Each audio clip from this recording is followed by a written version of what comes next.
Hi there, and thank you for joining me at this quiet hour. If you're looking for something soft and peaceful to end your day, you're in just the right place. Tonight, we'll step into a distant world, one that feels far away, yet strangely familiar, the lives of medieval peasants. No crowns, no castles, just ordinary people facing cold winters, hard soil, and holding on to a quiet hope that tomorrow might be a little kinder than today. Before we begin, if these slower, gentler moments bring you comfort, feel free to like the video and subscribe, but only if it feels right for you. And tell me, what time is it where you are right now? Drop it in the comments below. I love seeing all the little time zones glowing in the dark like stars across the world. Now, let the lights dim, take a slow breath, and let's drift into a story whispered by time. It's cold, bitter, biting cold, that creeps through the cracked timber walls of a one-room hut and clutches at your fragile, newborn body. You're born in the dead of winter, sometime in the early 1360s, in a forgotten village carved out of England's endless forests. No one here knows what year it is. Why would they? Dates are the business of monks and kings, not peasants. Your first breath draws in the smell of damp straw, burnt wood, stale sweat, and something sour, like curdled milk left too long by the hearth. The midwife, an old woman with hands like tree bark and a spine bent from decades of back-breaking labor, grunts approvingly when you wail into the smoky air. She wraps you in a scrap of linen that's seen more births and deaths than anyone cares to count. Your parents glance at you more with calculation than tenderness. You're the fourth child, another set of tiny hands to help in the field someday, another mouth to feed almost immediately. No cheering, no bells, no proud declarations of your name, just the low hum of the fire, the shifting of your mother's weary body, and outside the steady drip of melting frost from the thatched roof. Life begins not with a bang, but with a shiver and a cough. The hut you're born into is barely large enough for the 6 people already living there. The walls are wattle and daub, patched haphazardly with mud and dung. The roof leaks in the rain. Rats skitter in the corners at night. A single fire pit in the center provides smoke for cooking, warmth for survival, and soot for lungs already battered by damp winters. Privacy is a luxury reserved for dreams. Your parents sleep on a rough straw mattress, your older siblings huddled beside them like puppies for warmth. In a few years, you'll be there too, if you survive that long. If the coughing sickness or a bad winter doesn't take you first, your father is a villain, a serf bound to the land by obligation and debt, owning neither his fields nor his life. Your mother's hands are calloused from years of churning butter, mending clothes, and hauling buckets of water heavier than any small child. Neither of them can read. Neither will ever travel more than a few miles from this spot. They measure life in harvests, in feast days, in deaths. From the moment you're born, you inherit their station. No matter how clever you might become, how strong or cunning, you will always belong to someone else. Your lord owns your time, your labor, even your body. When it comes right down to it, escape isn't a dream. It's not even a thought. It's like wondering if you can fly. You simply don't question the sky. Outside, the village is little more than a handful of huts clustered around a worn dirt track.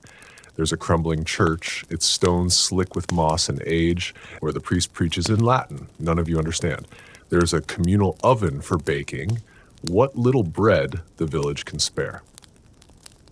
And there's the manor house, looming like a mountain over your world, its banners snapping in the cold wind, a place you might glimpse once or twice a year when your family goes to pay their dues in wheat, chickens, or bloodied coins. Seasons dictate your life even before you can walk. Spring is muddy and full of back-breaking work. Summer brings a moment of frantic hope, praying the harvest will be good enough to last the year. Autumn is for gathering, sweating, and storing. Winter is for suffering and praying you have enough to make it through. There's no real calendar in your world, only the iron rhythm of feast days and holy days, Christmas, Easter, All Saints' Day, markers not of celebration but of survival. The priest rings the bell and you trudge to Mass. You kneel on cold stone floors, your tiny knees aching, listening to sermons about sin and salvation. You can't understand. All you know is that hell is hot, heaven is cold and distant, and your life is a test you're almost certain to fail. Illness lurks everywhere, in the river where you fetch water, in the filthy straw where you sleep, in the very breath of the people crammed around you. Sickness takes the weak first. The newborns who don't cry loudly enough, the old who fall and never stand again, the mothers worn out by too many winters and too many births. You survive your first winter through sheer stubbornness, or maybe through the prayers your mother mumbles when she thinks no one is listening. When the snows melt and the first pale shoots of green rise from the frozen earth, you're still here, a squirming bundle of hunger and noise. Nobody records your name. Nobody outside your village even knows you exist. But here you are anyway, alive, scraping, clinging, beginning your long march through a world that neither notices nor cares whether you succeed or fail. Welcome to your life, peasant. No banners will fly for you, no songs will be sung, but the world will grind on, and you will grind with it. Before you can even speak in full sentences, the village teaches you two things: work and obedience. There's no such thing as a lazy child here. By the time you wobble around on uncertain feet, you're expected to carry small loads of firewood, shoo geese from gardens, and mimic the motions of sowing seeds. Play is not a word you know. There are no toys, no games designed for fun alone. Everything has a purpose, even your childish diversions. If you stack stones, it's practice for carrying heavier loads. If you chase the chickens, it's to keep them from trampling the precious kitchen herbs. Your world stretches about as far as your legs can carry you in an afternoon. The forest that begins just beyond the last cottage seems endless and mysterious, a place of hidden dangers and whispered tales. Wolves, spirits, and outlaws are said to lurk beneath its tangled canopy. You're warned never to venture there alone, lest you vanish like old Jervs's boy, who wandered off 2 winters ago and never returned. The other children of the village, your brothers, cousins, and ragged friends, are your tribe. Together you form a kind of half-wild pack, roaming between the fields and the mud tracks, learning the skills you'll need to survive. You don't know letters or numbers. You know the weight of an axe handle in your hand, the rhythm of sowing seeds in rocky soil, the proper way to stack hay so it doesn't rot before winter. Accidents are frequent and rarely forgiven by nature. A wrong step near the mill pond could mean drowning. A tumble from the barn loft could snap your leg. And there are no doctors here, only the old woman with her sour-smelling poultices and whispered prayers. A broken limb might heal, or it might cripple you for life. Either way, work will go on. Meals are sparse and monotonous. Breakfast might be a crust of yesterday's bread, harder than stone and dipped into thin, watery ale. Fresh water is a dangerous luxury. Most drink ale that's weak, but at least boiled and relatively safe. Dinner, if you're lucky, is a thick pottage, a gruel of barley, beans, onions, and whatever else was left unspoiled from the last market day. Meat? Forget it. You might see it once or twice a year when the Lord's hunts leave scraps for the villagers, or during rare festival days when a pig is slaughtered. More often, the only meat you taste is in the form of salted fish, so tough and leathery it makes your jaw ache. You're not hungry because you're lazy. You're hungry because the earth is stingy and the weather cruel. A late frost, a flood, a poor harvest. Any of these can tip your village into famine. And famine is not just empty bellies. It's watching the oldest villagers grow thinner and weaker each day. It's hearing babies cry through the night because their mothers can no longer produce enough milk. It's seeing fields scoured down to bare mud while your stomach twists and cramps. No one talks about the bad years. The memories are too raw. Instead, you pray every feast day, every Sunday, every moment the church bells ring. You pray to the Virgin for mercy, to Christ for deliverance, to a host of half-forgotten saints, for just one more season of enough rain, enough sun, enough grain to see you through the long, bitter winter. You don't understand the Latin words murmured from the pulpit. You only know that kneeling until your knees bruise and keeping your head bowed is part of survival. God is not distant or theoretical here. He is immediate. He is both protector and punisher. The villagers speak of him the way others speak of the weather: capricious, unpredictable, terrifying. Life is a negotiation with nature, with the Lord, with God himself. You learn early that complaining gets you nowhere. Crying gets you ignored. Working, bowing your head, enduring, these are your only shields against a world that offers little kindness. Your body is small but wiry, tough, hardened by cold mornings and brutal afternoons spent tending goats, hauling firewood, picking stones from the fields. Every muscle strains toward adulthood because the sooner you grow strong, the sooner you can contribute your full share. And still, lurking behind every ordinary day is the specter of death. A cough could become a fever. A cut could become an infection. A bad fall could lead to gangrene. There is no safety net here. No kindly healer with potions. No miracle cure waiting in the wings. Only the old woman with her willow bark teas and foul-smelling salves, muttering in a voice roughened by too many funerals. You don't think much about the future because the future is uncertain. You live in the endless, grinding present. Spring brings mud and planting. Summer brings heat and bugs thick enough to blacken the sky. Autumn is a mad scramble to gather everything that grew. Winter is suffering. Silence, cold, repeat, endure, hope, and above all, survive. You're about 7 years old when your life shifts in a way that feels almost invisible, but cuts deeper than any knife. You are no longer seen as a child. In the village's eyes, you are now small labor. Nobody calls it a coming of age. There's no ceremony, no special meal. One day you're chasing hens in the muddy lane, and the next you're handed a crude wooden rake and expected to stand in the fields from dawn until dusk. Your muscles ache. Your fingers bleed. Your skin burns and cracks under the sun. No one cares. Pain is not an excuse. Hunger is not an excuse. Childhood itself is not an excuse. The tasks seem endless and impossible. You drag heavy sacks of seed behind your father as he plods through freshly plowed furrows. You stoop low to rip weeds from between delicate young crops. You climb to precarious heights to thatch roofs, risking a fall that could kill you or leave you limping for life.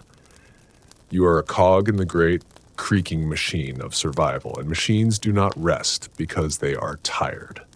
In summer, the work is brutal. Under the relentless sun, sweat stings your eyes. Blisters rise and pop, leaving raw skin that burns every time you touch the rough handles of your tools. You learn to work through it because stopping means a cuff on the ear or worse, the silent, shaming scorn of your neighbors, who are all enduring the same pain. In winter, work changes but never ends.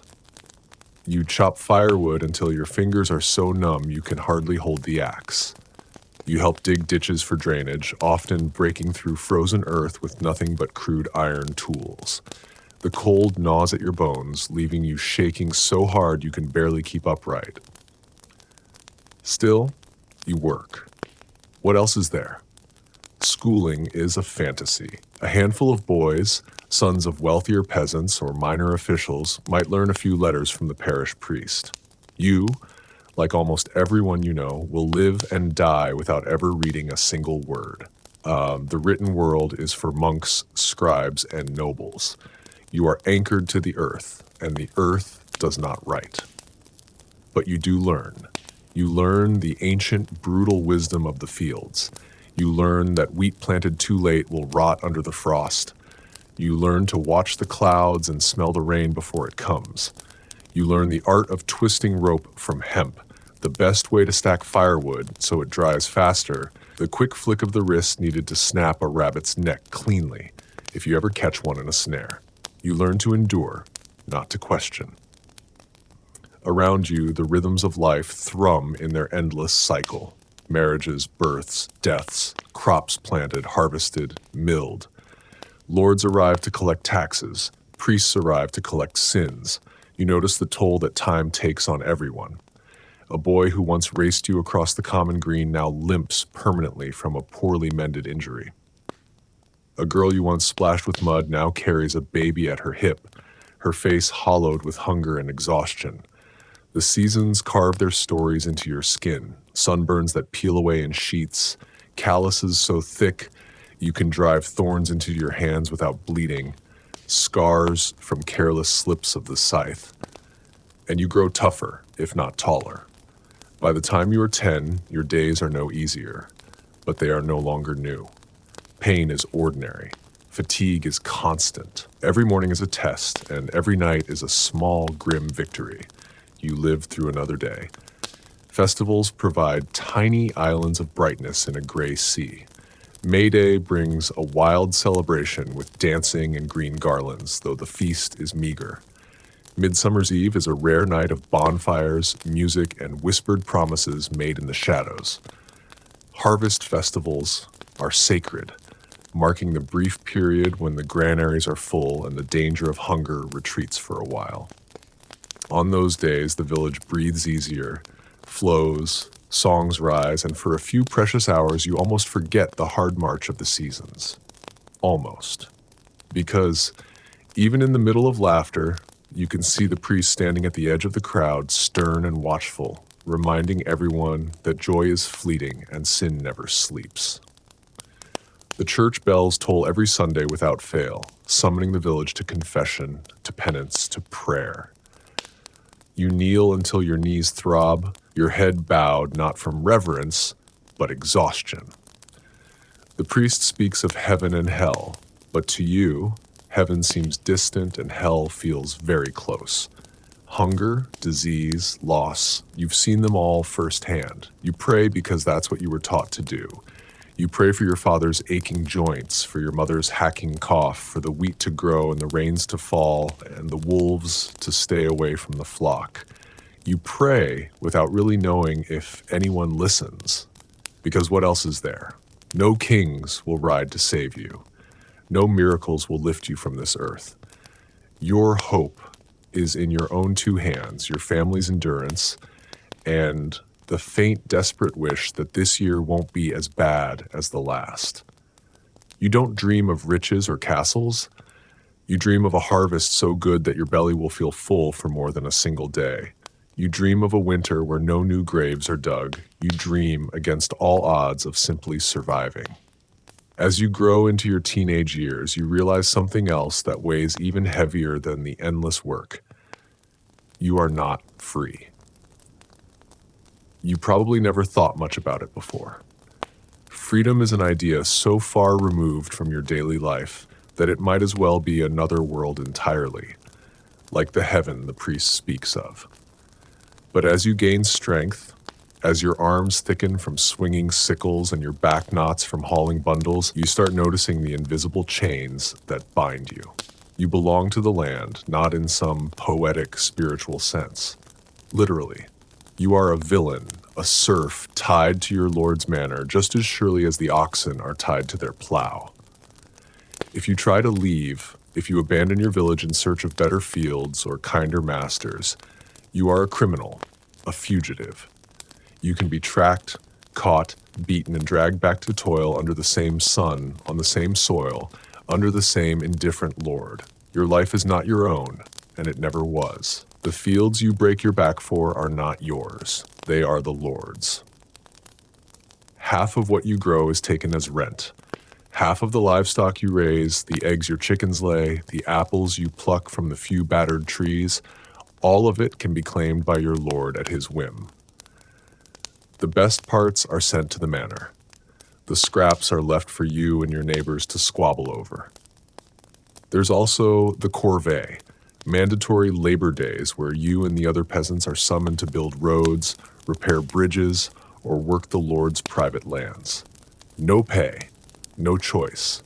Just more hours spent sweating and blistering under the sun while your own patch of crops withers for lack of tending.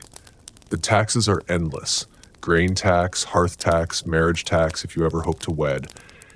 Even death doesn't free you. Your family must pay a death duty when you're gone, handing over your best ox or cow or whatever pitiful possession you owned. The injustice burns in your chest, but you swallow it down. Anger is a dangerous indulgence for people like you. A careless word spoken in the wrong ear could see you flogged in the village square, or worse, clapped in the stocks, where you'd sit baking in the sun while children throw mud and rocks at your face. And still, amid the hardship, there is pride. You take pride in your calloused hands, in the straight furrows you plow, in the chickens fattened under your care, in the sacks of barley that somehow, despite the endless obstacles, you manage to bring to market. You take pride in the thatched roof you help patch before the first winter snow. You take pride in the rough-spun tunic your mother sewed by hand, patching holes again and again until the cloth is more mended than original. These things may be small to a lord riding past in a velvet cloak, but they are mountains to you. This is your life, and you will not let it break you. Not yet. Marriage looms on the horizon now. If you're a boy, your father and the village reeve are already eyeing possible matches for you. They aren't choosing based on love or even friendship. Marriage is an economic decision, combining a couple of small plots into a slightly bigger one, forging alliances between families so that labor can be shared more efficiently. If you're a girl, your life is already being negotiated like a piece of livestock. Your worth is calculated in dowry, chickens, a goat, if you're lucky, maybe a patch of barley. Your age doesn't matter so much as your fertility. The village midwife has already sized you up with a knowing eye, checking hips and teeth the way she would a broodmare. There are no proposals on bended knee, no lovesick poetry whispered in candlelit rooms. Marriage contracts are struck with handshakes, with blessings muttered over mugs of ale, with cows traded and debts settled. You accept this because you must. To stay single too long is suspicious. It hints at stubbornness, or worse, at deviance. A man unmarried by 21, a woman unmarried by 15. People talk. The priest frowns. Neighbors whisper. Better to bind your life to someone else's and hope they can carry the burden of survival beside you. Weddings are simple affairs. A mass in the cold stone church, a few coins slipped into the priest's palm for the blessing, a shared meal afterward if the harvest has been kind, bread, ale, maybe a meat pie if someone was lucky in trapping rabbits. Afterward, life continues exactly as before, only harder. Now there are 2 of you to feed, to clothe, to shelter. Soon there will be 3 and 4, and children come fast and often because many do not survive. You watch as your wife or your own body, if you're a woman, endures birth after agonizing birth, often without a trained midwife, often without clean cloth or steady hands. Each child is a blessing and a gamble, another potential worker or another tiny grave in the frozen churchyard. You love them fiercely, but you learn not to expect too much. Attachment is a dangerous luxury in a world where death hovers like smoke on the wind. And still you rise each morning before the sun, bending your body to the fields, to the endless cycle of hope and disappointment that is the life of a medieval peasant. You do not dream of riches anymore.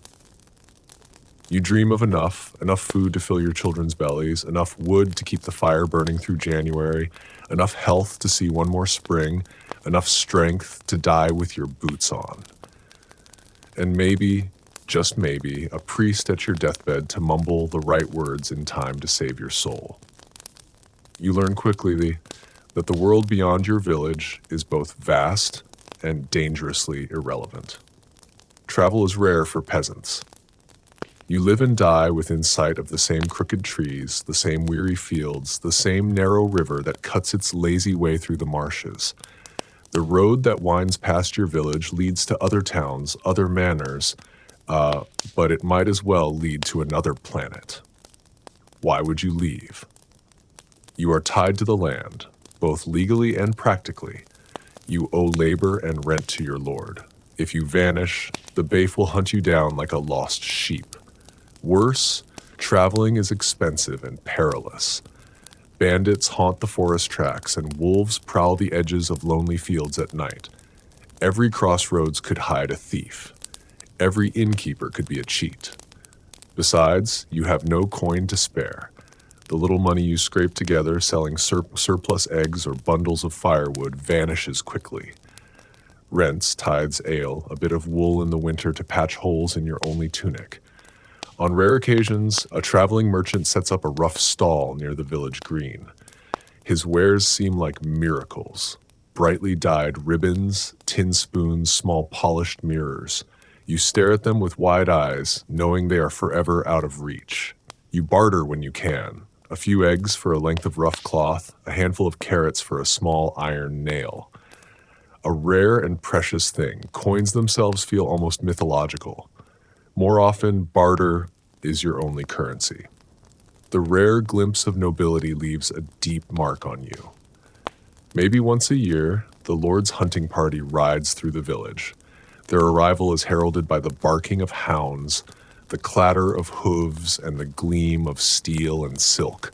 Men armored in shining mail with plumes bobbing from their helms.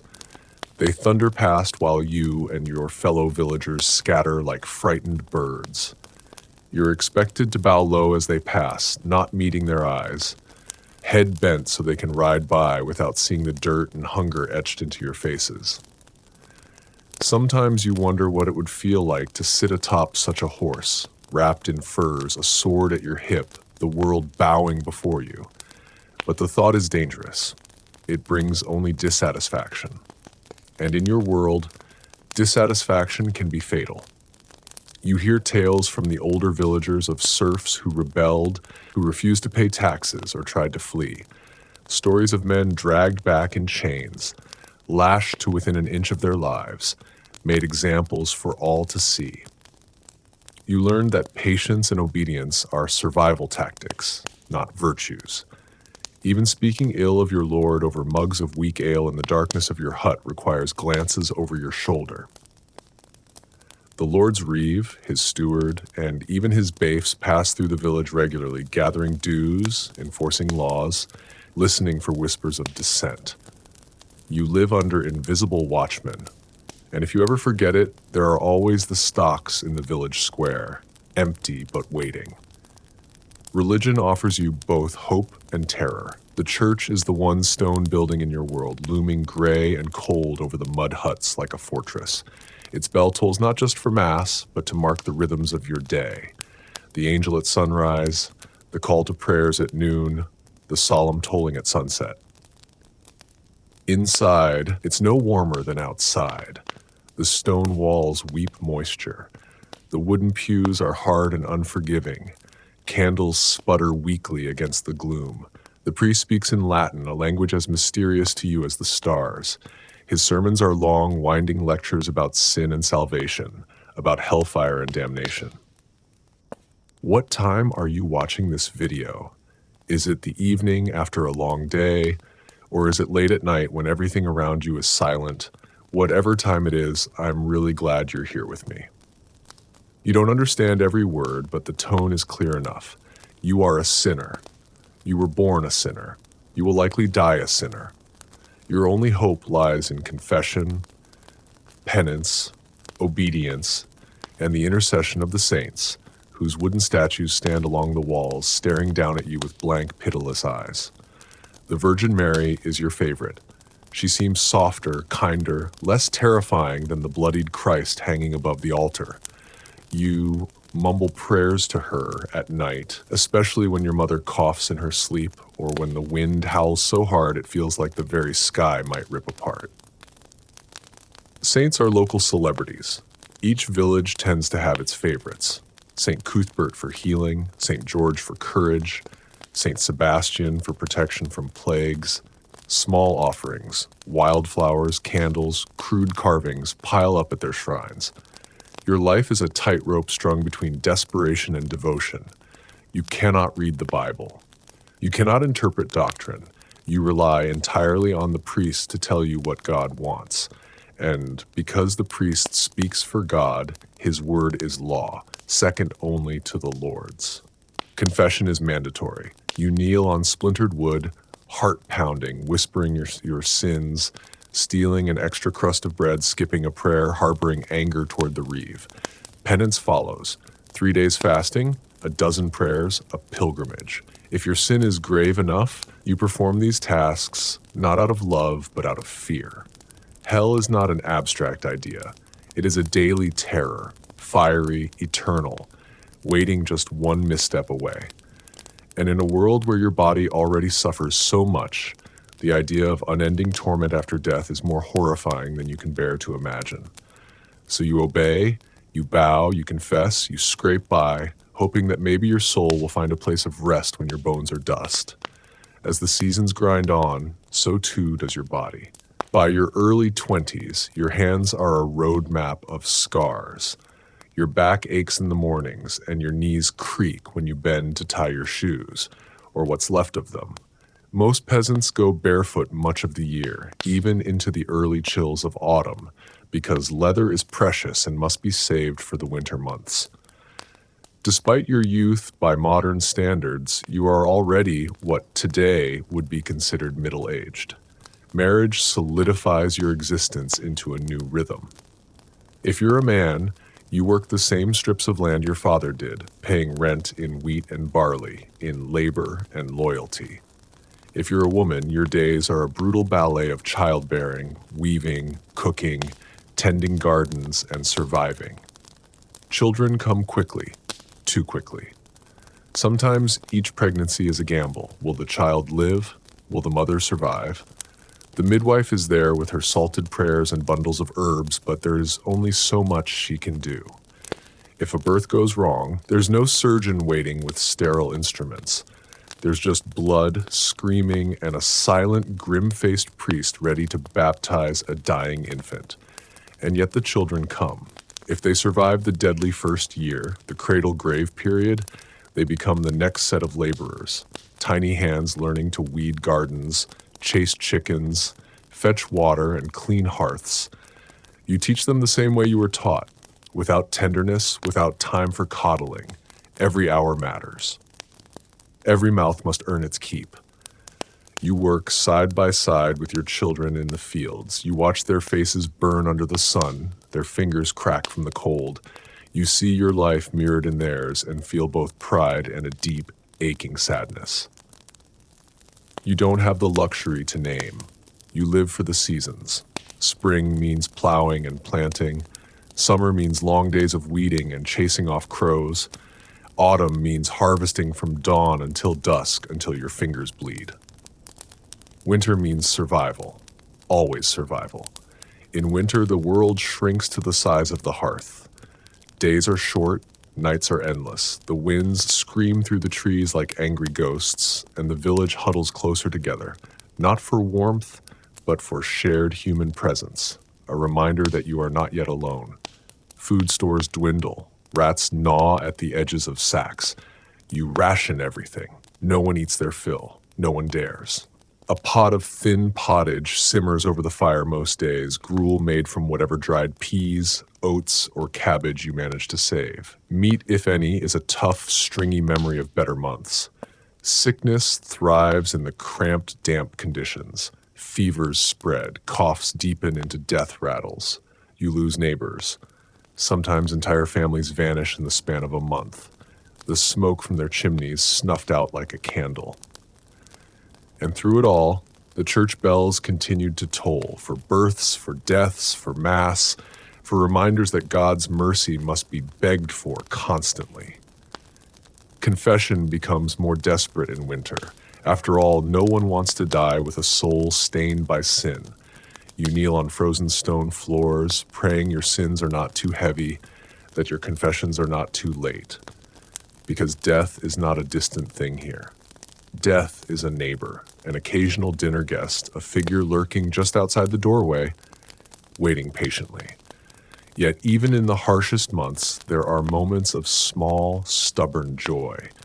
A warm loaf of bread pulled fresh from the communal oven, a successful trapping of a rabbit, enough to make a stew rich enough to silence hunger for a night, the birth of a healthy calf, a clear, crisp day when the sun seems to stretch just a little longer across the barren fields, promising that winter will not last forever. These moments are your wealth. You gather them the way kings gather gold. You hold them tight against your heart, hoarding them against the long darkness because they must last, because they are all you have. Life, for a medieval peasant, is a constant gamble against forces you cannot control: weather, disease, war, Lord's fate. You wake up every morning betting that you will make it through another day. Some years are kind, some years are cruel, but always life continues. You continue because you must. The seasons keep grinding forward, each one leaving its mark on you. By now, your body is a hardened tool shaped by the demands of your environment. You can judge the coming weather by the ache in your joints. You can walk barefoot across fields of sharp stubble without flinching. You can carry a bushel of wheat, twice your own weight, on a back bent by years of labor. You have become what the world demanded: resilient, enduring, unyielding. But endurance does not shield you from everything. There are threats more devastating than hunger, more cruel than the Lord's, more relentless than the winter wind.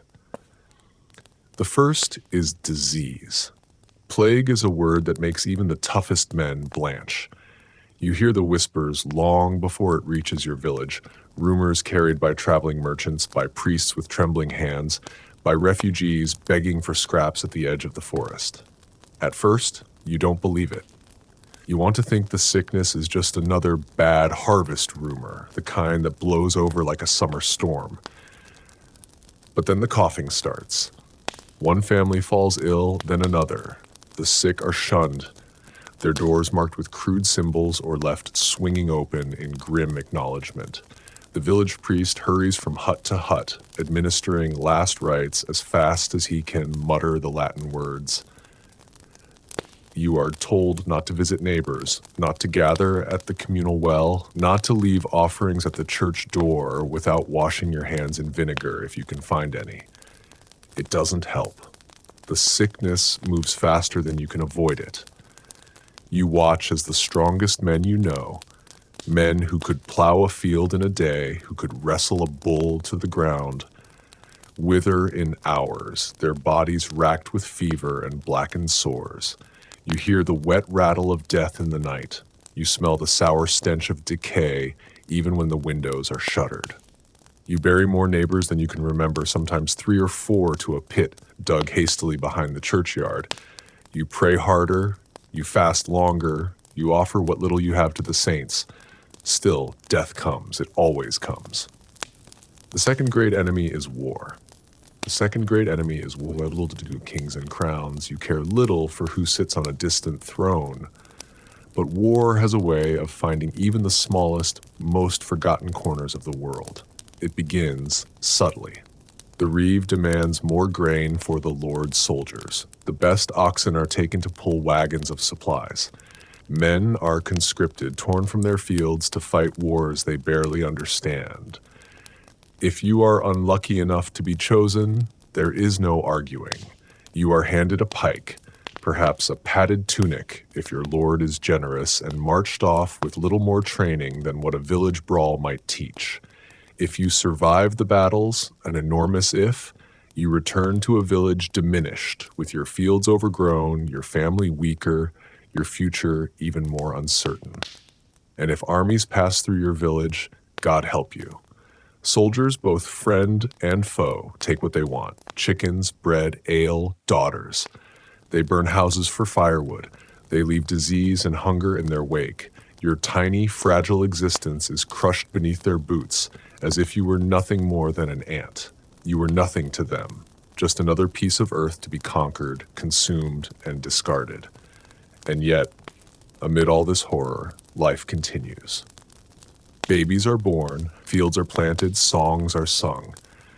You learn that even in the face of unspeakable tragedy, people cling to whatever scraps of normalcy they can find. The women of the village still gather to spin wool and gossip. The men still sharpen plows and patch fences. The children still chase each other across the fields, laughing without understanding the weight that presses on their parents' shoulders. It's a kind of stubbornness, a refusal to let the world grind you down completely. You hold on to the rituals, to the bread blessed at harvest, to the small wooden cross hanging over your hearth, to the stories whispered by firelight about saints, heroes, and miracles. Maybe you don't really believe all of it. Maybe you do. It hardly matters. Belief, like work, is part of survival. You learn something else, too. Something no priest will ever say outright. In a world this cruel, small joys matter more than anything. A good harvest, a warm loaf of bread, the first cry of a newborn baby, strong and healthy, a soft rain after a long drought, a moment of laughter shared over a cracked mug of ale. These are not luxuries. They are necessities. They are what keep you from collapsing entirely. Because in the end, the real victory isn't escaping death. It's living fully in the moments before it comes. You notice the changes first in the subtle shifts of the village. A few more empty cottages, a few more fields left to grow wild with weeds. The bell at the church tolls more often, low and mournful. Yet somehow life doesn't stop. It just reshapes itself, like water finding a new course after a flood. In a strange way, survival becomes easier after the worst years. With fewer mouths to feed, those who remain can claim more land. Fewer hands to tax means a lighter burden on each villager. Grain stores once stretched thin to cover the teeming families of the village suddenly seem more plentiful.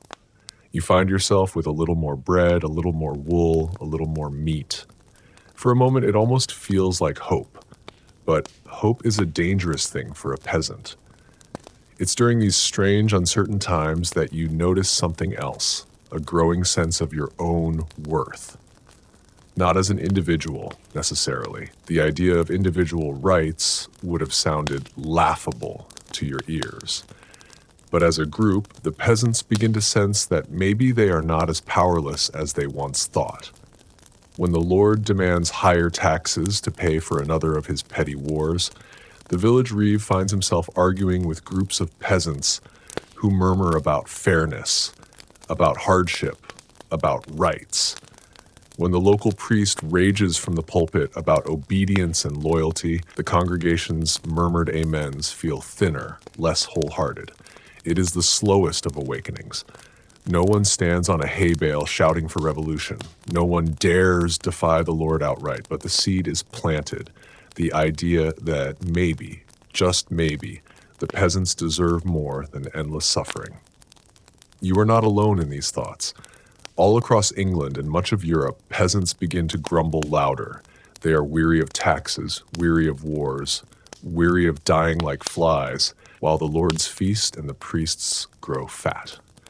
In the coming decades, these small whispers will swell into great roars.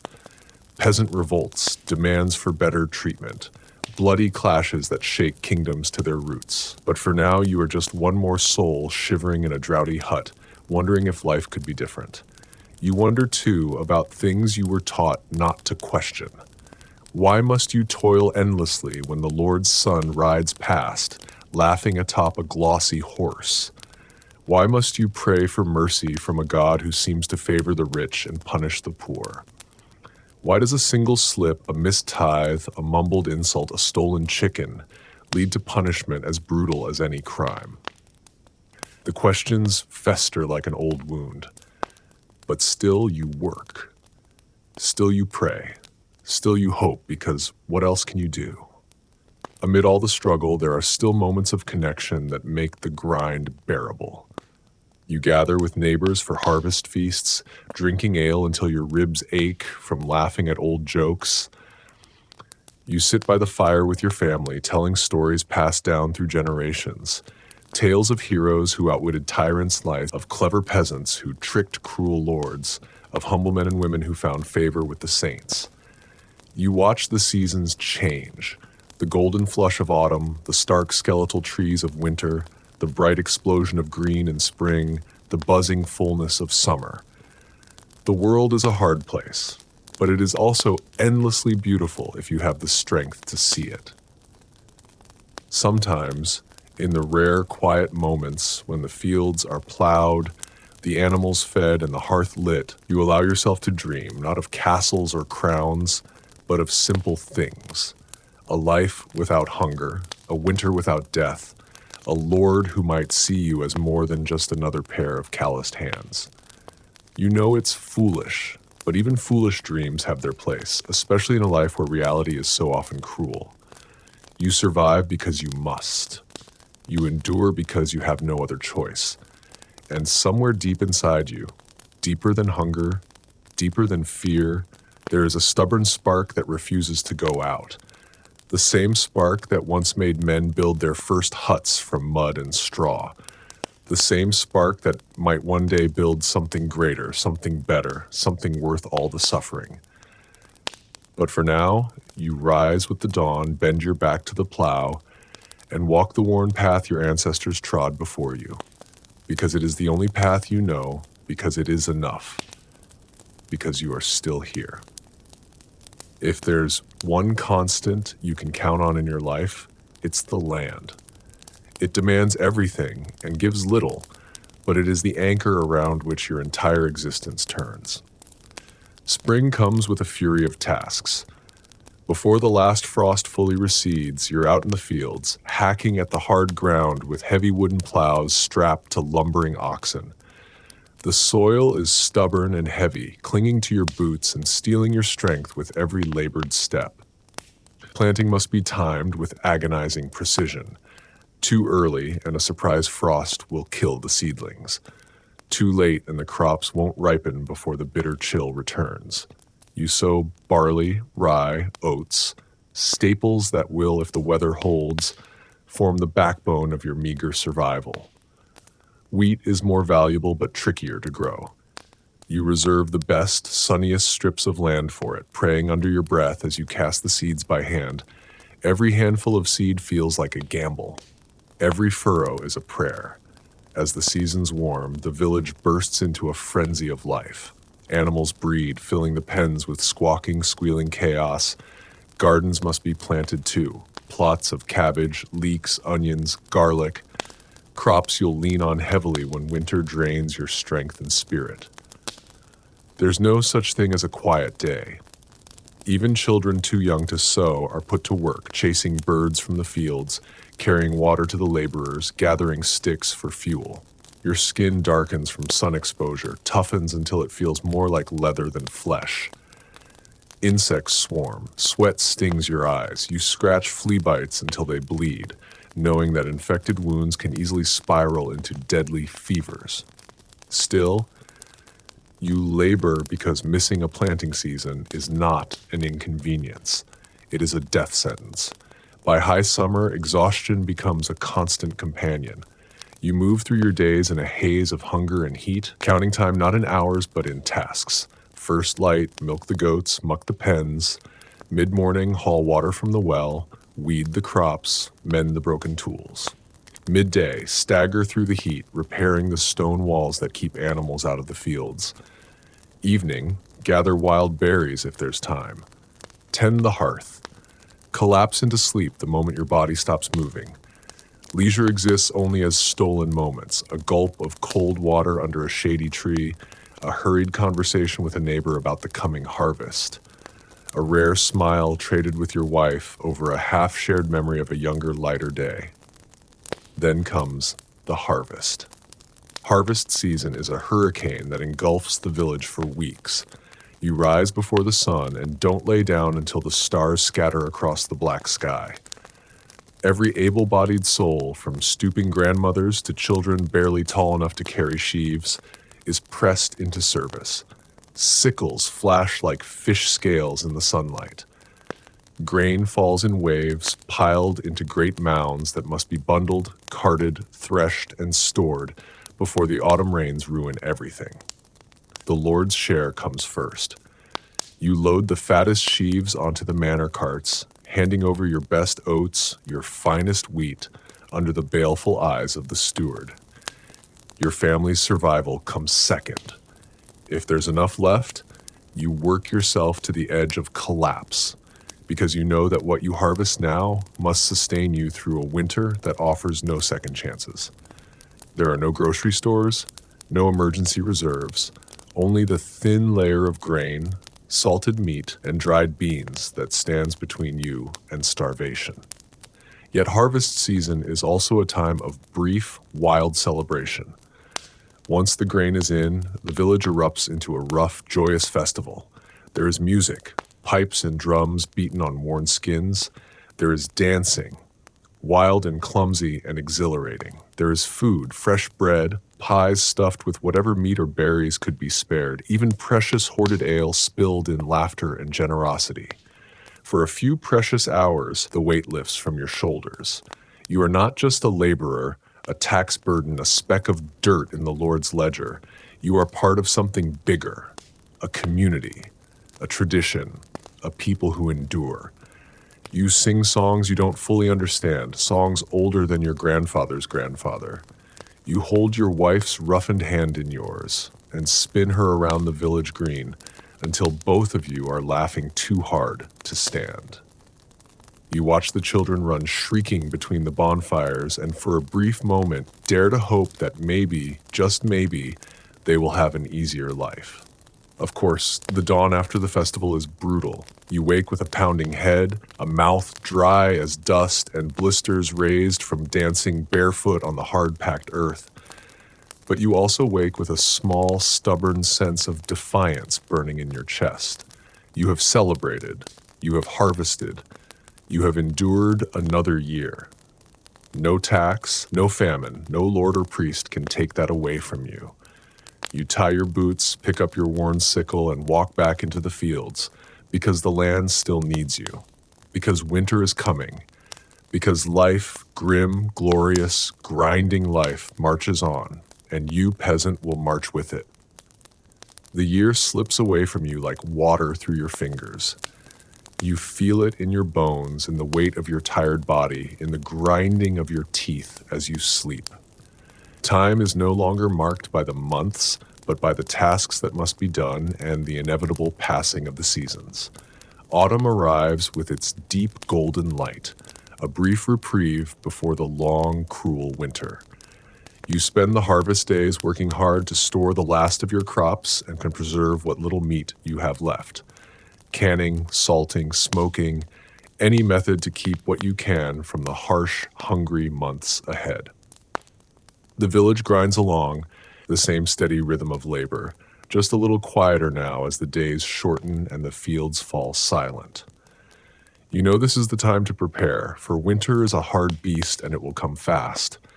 The cold creeps in slowly at first, a chill at the edges of your bones as the leaves wither on the trees, but it soon becomes biting. The days turn gray, the skies heavy with the threat of snow. Your hut grows colder and colder, and you keep the fire stoked with what little wood you have left, burning through it like a desperate soul, hoarding the last of its resources. Winter in the village is an entirely different world. Everything slows. The fields lie dormant, covered in frost, awaiting the rebirth of spring. The river freezes over, leaving the land blanketed in the quiet sound of ice cracking in the night. People huddle inside their homes, gathering around the hearths and stoves. There is little to do outside except prepare for the next day's work, and if you're lucky, catch enough rest to start the cycle over again. The lack of sunlight gnaws at your soul. You become familiar with the feel of your hands as they crack, split, and ache from too many hours spent in the cold. You know that keeping the fire fed is critical, as a cold hearth means a cold home, and the cold can kill you faster than a bad harvest ever could. The village itself seems smaller during winter. The buildings, dark and quiet, are more like prisons than homes, and the land feels like an empty, lifeless husk beneath the ever-present gray clouds. Then comes the blessing of snow. The snow transforms everything. It softens the hard edges of the world and blankets the streets with a quiet stillness. For a brief moment, the noise of the world outside fades. The villagers huddle together even more tightly, and the children, those lucky enough to still have energy, race through the fresh powder, their small faces red and frozen from laughter. There's something almost magical in the way snow makes everything feel distant, like the world is holding its breath. But snow also hides dangers. Food runs out faster than it should, and the roads become impassable. You hear whispers about the poor who live beyond the village's edge, people who don't have the means to stockpile enough food or find shelter. They're always the first to suffer. By January, the village's own stores are low. You have enough to keep your family alive for a time, but there are no guarantees. And you hear stories, you hear rumors. Hunger is a common enemy in winter. Hunger. There is no escaping it. Even in the best of years, it hangs over you like a storm cloud. The first pangs of hunger are easy enough to ignore. But as the winter months drag on, it becomes harder and harder to push away the gnawing ache in your stomach. You try to stretch what little you have, you scrape the last bits of grain from the bottom of the sack, grind what's left into rough flour, and make thin loaves of bread that you hope will fill you. You eat less. You give the children what scraps remain, hoping their bodies can fight off the cold and stave off the hunger longer than your own. The village is no different. The whispers about missing livestock, about hunters whose traps aren't returning with any meat, grow louder. Sometimes you see the hollowed faces of your neighbors, hollow not from age, but from the quiet, creeping terror that comes with hunger. If you can survive through the worst of it, if the snow thaws and the spring comes, then you will live another year. If not, your name will fade like so many others who have gone before you. People might mention you in passing the way they speak of lost relatives or neighbors who've disappeared from sight. They might whisper your name as if it's just another forgotten echo in the world. Survival is never a certainty in your world. But there are moments when you catch yourself thinking of something more, something beyond the shackles of your work, beyond the plows and the fields. Perhaps it's freedom, that tantalizing dream the noblemen and priests always talk about but never seem to share. They own the land, the church, the laws that govern you. You toil, you suffer, you endure, but you are not free. But for all the hardship, for all the injustices, you have this. You have the right to live another day. It is a small thing to hold on to, but it is yours. And when the first sign of spring arrives, when the ice on the river cracks, when the first buds appear on the trees, your heart surges with gratitude. You look over the barren landscape and know that you have made it once again. You will survive, and you will work the soil and harvest the crops that will see you through another year. You take pride in the work, pride in the survival. That pride, tiny as it may seem to the world beyond, is what will keep you alive.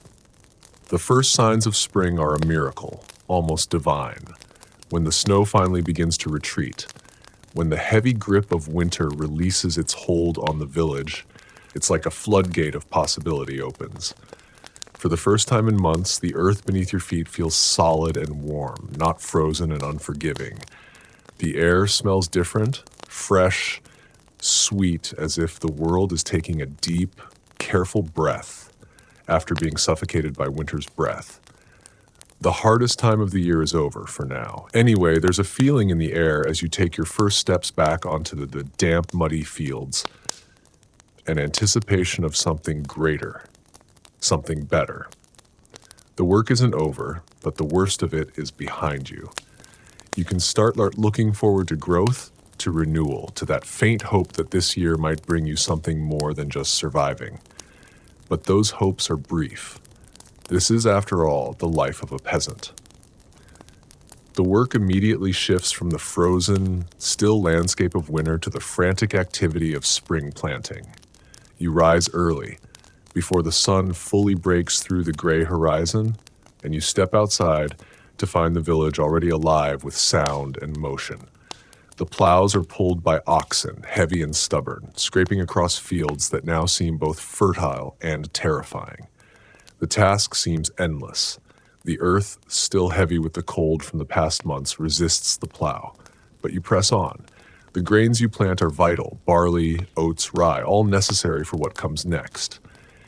Each grain you plant is a small hope, a fragile thing that must survive long enough to feed you in the coming months. It's a delicate, tiresome dance. The fields will need water, protection, and care. You spend hours watching over the crops, making sure they have enough space to grow, enough sunlight to ripen. You go back to the same patch of land day after day, staring at rows of plants that have yet to show their promise. And yet there's no time to worry about it too much. The weeds need to be cleared. The fence posts need to be checked. The animals need feeding, their pens cleaned, their legs inspected for cuts or injuries. The rhythm is set. Your body, though exhausted, becomes accustomed to it. You can feel the muscles in your back, arms, and legs tighten and stretch in response to the unending work. But you push through because there is no choice. There is never a choice. Summer arrives quickly and brings with it the most brutal heat. It's relentless. The sweat drips down your face as you work beneath a sun that seems determined to burn the earth itself. You rarely get any relief. Even the evenings, when the sun finally dips below the horizon, still feel like a furnace. There are fewer moments to rest now. The crops must be watched carefully as they grow, and the animals must be tended to with constant attention. You spend your days moving from one task to another, from watering crops to feeding livestock to repairing the roof of your hut before the rains come again. There are moments, fleeting though they are, when you stop and look around, catching your breath for just a second. When you watch your children, your own flesh and blood, running wild through the fields, laughing as they play a game. Only they understand. You can't remember the last time you laughed like that. You can't remember the last time you had the luxury of enjoying something without thinking about work. But you make the best of it. You smile, even though you're bone-tired. You encourage them to run, to play. You tell yourself that this is the best you can offer them, a few moments of childhood before they must too learn the weight of the earth beneath their feet. As the season rolls on, the harvest looms. The work intensifies. The fields must be cut down before the storms ruin everything. I wonder how much longer you'll stay awake, or have your eyes started to slow, your heartbeat softened, and your mind begun to drift away from reality. If you've started to yawn lightly, then maybe I've done my job well. You and your family, sometimes with the help of neighbors, work from dawn until dusk. Your hands raw, your bodies aching, your spirits frayed, and the whole time you are in constant fear of a bad harvest. It's always in the back of your mind, a quiet dread that wraps around your thoughts like a vine. If the harvest fails, your survival is in jeopardy. Without that crop, there is no food for the winter. Without enough to store, you risk running out long before the snow thaws again. The village murmurs about the possibility of famine.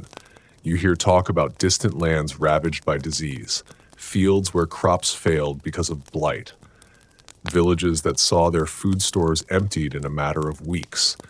You cannot shake the feeling that it could be your village next, and there is nothing you can do to stop it. The tension in the air is palpable. No matter how much you work, no matter how much you sacrifice, the end result is still up to the whims of the gods.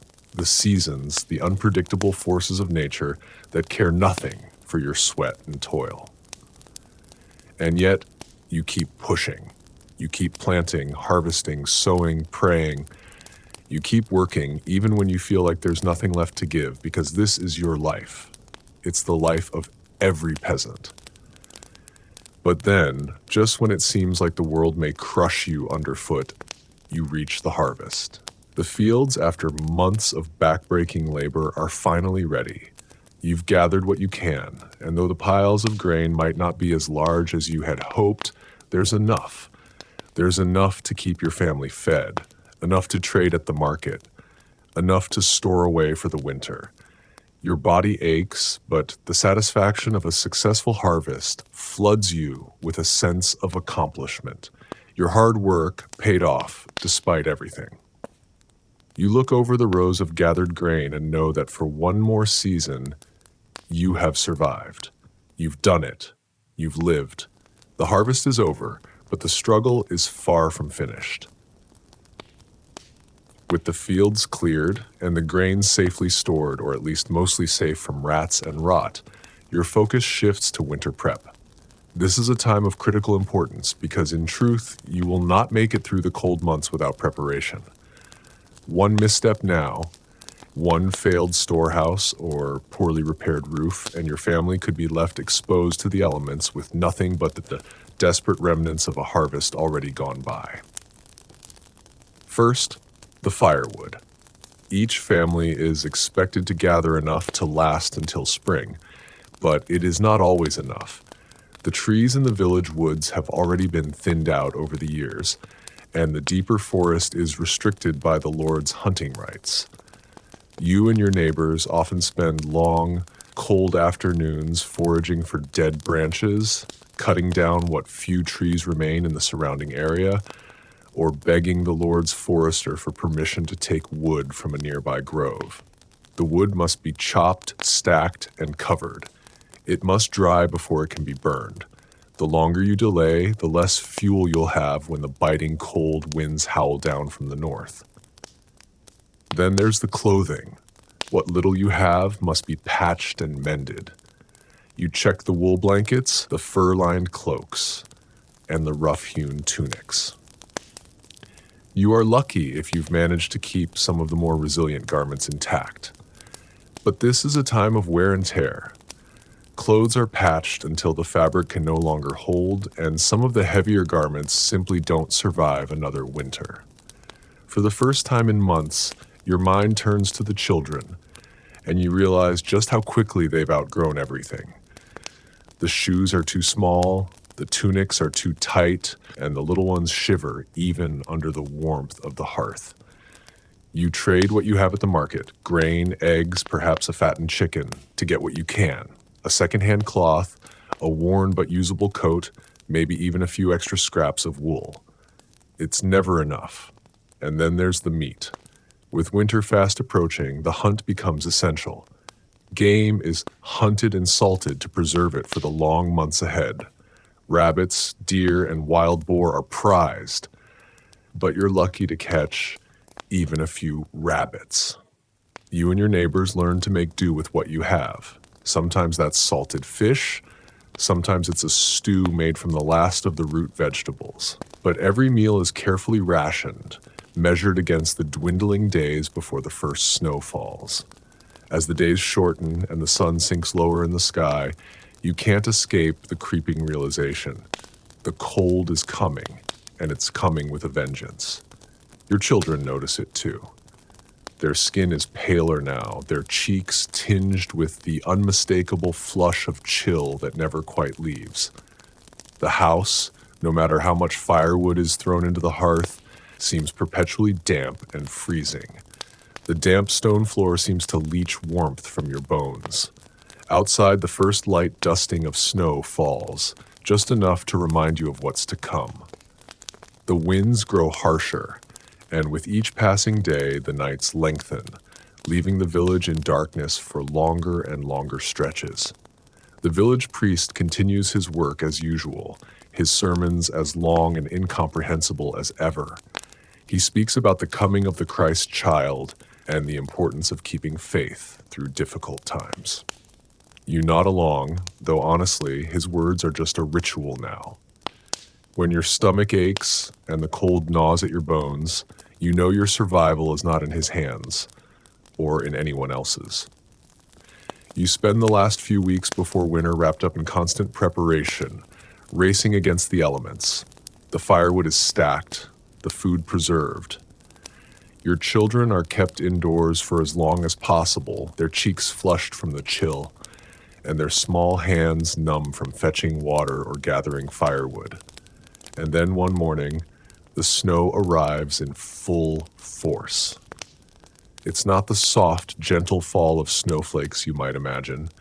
It's an overwhelming deluge of ice and wind, thick enough to block out the sun and swallow the earth whole. The wind howls through the narrow streets, biting at your skin, even as you shield your eyes against the blinding storm. The roads become impassable. The river frozen solid. You and your family retreat into your hut, shivering under thick wool blankets, trying to preserve the warmth of the fire. The hearth crackles and hisses as you watch the snow pile higher and higher, cutting you off from the outside world.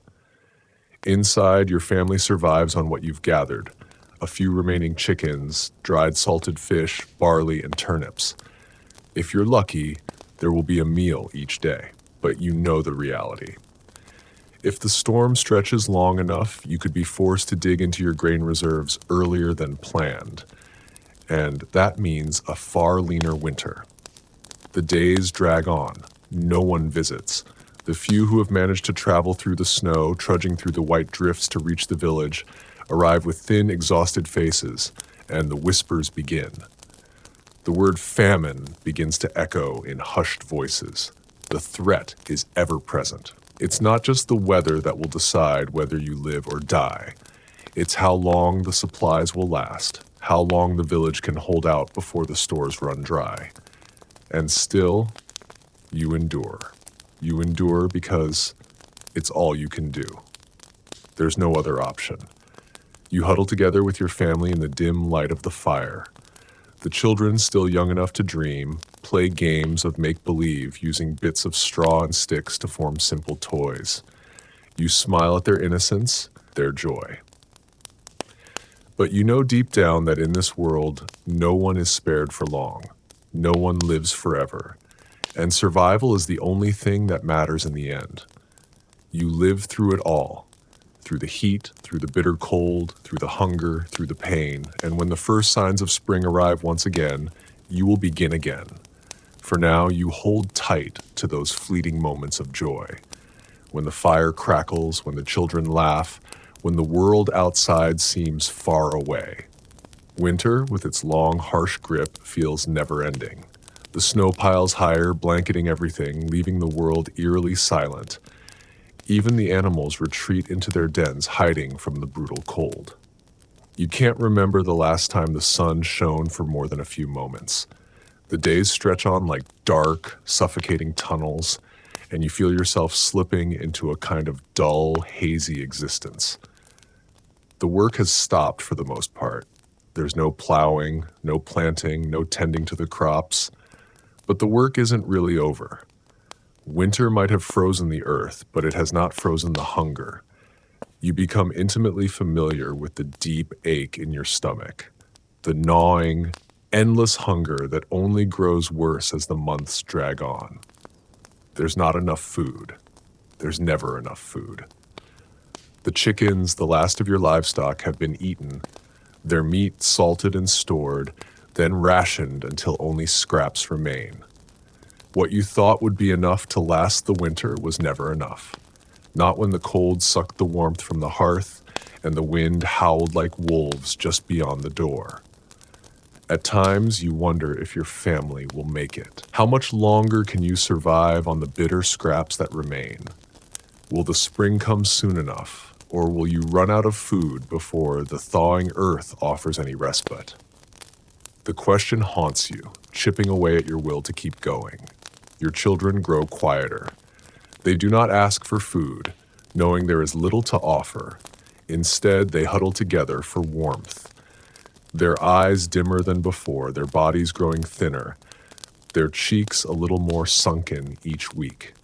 You try to keep their spirits up with stories, tales of the saints and their miraculous feats, of heroes from the old days who triumphed against impossible odds. You do it not for their benefit, but for your own, because somewhere deep inside, you still believe that if you can make them laugh, if you can make them forget even for a moment the hunger gnawing at their bellies, you might somehow keep the darkness at bay. But even you can feel the weight of it. The weight of the cold, the weight of the hunger, the weight of everything. The winter solstice comes, marking the longest night of the year. For peasants like you, this night is a cruel reminder of how far from the warmth and comfort of the nobility you are. For them, this is a time for feasts, lavish banquets, and the warmth of firelight dancing off golden goblets. For you, the solstice is just another long, freezing night spent hunched around a flickering fire, wrapped in threadbare blankets, desperately hoping for dawn. You can hear the howling wind outside, rattling the door, creaking at the windows. The hearth is still stoked with what little wood you have left, but it burns too quickly, leaving nothing but embers before long. The house grows colder with each passing hour.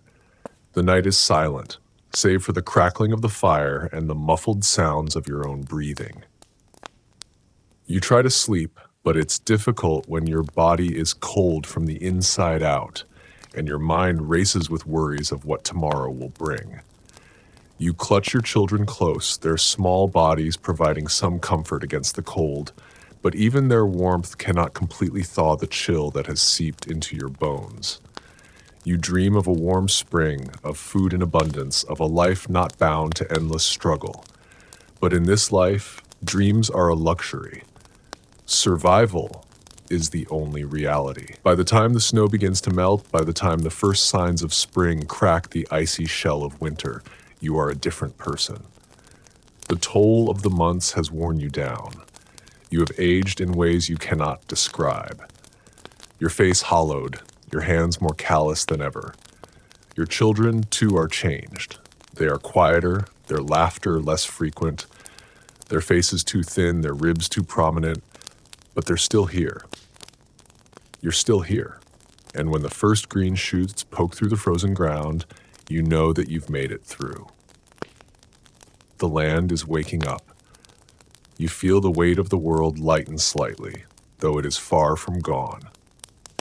The thaw is slow, almost imperceptible. You spend the days clearing out what remains from the bitter winter, patching roofs that have been battered by snow, tending to the animals that survived the cold. You take inventory of your supplies, though you already know how little you have left. It will be another hard year, but there's a glimmer of hope, because even after all this time, after the suffering, after the fear, you are still here. As the weather warms, you return to the fields, your hands familiar with the weight of the plow, the roughness of the soil, the steady rhythm of the work. You know what needs to be done. You plant the seeds as carefully as you can, hoping the weather will cooperate this time, praying for enough rain, enough sun. Your body remembers the labor. You remember the struggle. It is the only thing you know, and it is the only thing you can rely on. You will do whatever it takes to ensure that your family survives. You will dig your hands into the dirt, sow your seeds, mend your tools, and pray for a better season, one where the crops are plentiful and the winter does not steal away all you've worked for. But deep down, even as you press on, there is something else at work, a quiet, stubborn hope. Because for all the hardship, for all the suffering, you have survived. And if you can survive this, then maybe, just maybe, you can survive anything. The spring brings relief, but it also brings the immediacy of work. You move swiftly from one task to another.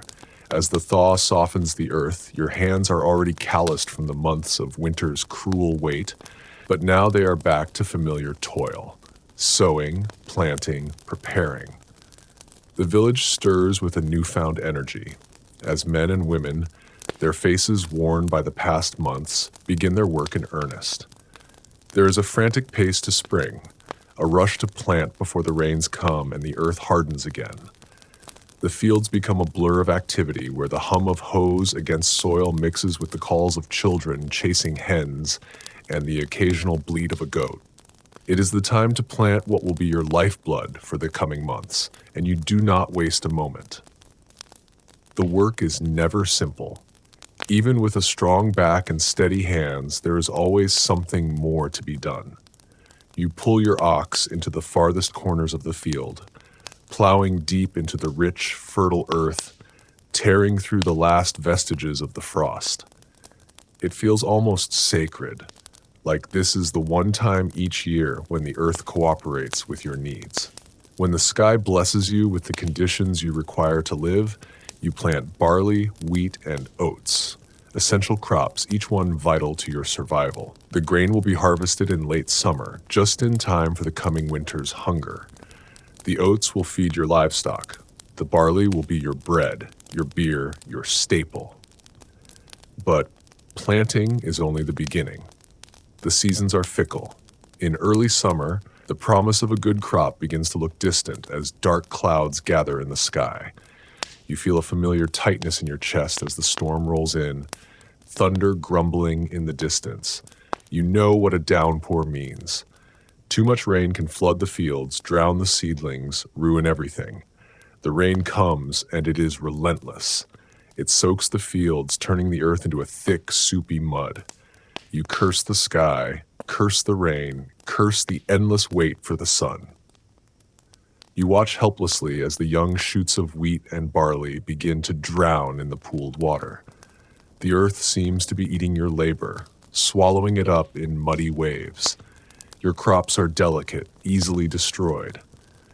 You think back to the few years when you watched the grains grow fat and golden in the fields. But that is only a memory now, fading under the weight of too many bad years. This year, too much rain means no solid harvest. The seeds you planted with such careful hope may not survive.